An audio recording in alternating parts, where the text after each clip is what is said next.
கட்சியில் இருக்கிற சீனியர்லாம் சொல்கிறாங்க, ஐயா வேண்டாம் இந்த வாட்டி நம்ம பார்லிமெண்ட்டில் நமக்கு ரொம்ப ஏற்கனவே டைட்டாக இருக்குது, நம்ம தமிழ்நாட்டில் 2-3 இடத்த பெற்றால் நம்ம கட்சிக்கு உபயோகமாக இருக்கும் அப்படின்னு சீனியர்ஸாக சொல்கிறாங்க. இல்லை நல்லா பண்ணி மேலிடத்தை கன்வின்ஸ் பண்ணி அமித்ஷா அப்பவும் அவருக்கு மனசு இல்லை, சரி வேறு வழி இல்லைன்னு போனார்.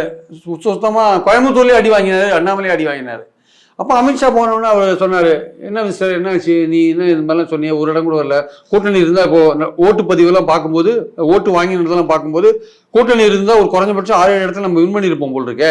இப்போ ஒன்றால் இங்கே நமக்கு 6-7 இடம் போச்சு, இல்லை நம்ம ஏற்கனவே இங்கே மெஜாரிட்டியே கீழே இறங்கி போச்சு, நமக்கே 60 இடம் குறைஞ்சி போச்சு, ஒரு 5-6 இடம் மேனேஜ் பண்ணியிருக்கலாம் போல் இருக்கே, தவறாக கைட் பண்ணிட்டியே அப்படின்னு அண்ணாமலையை கோச்சின்றாரு.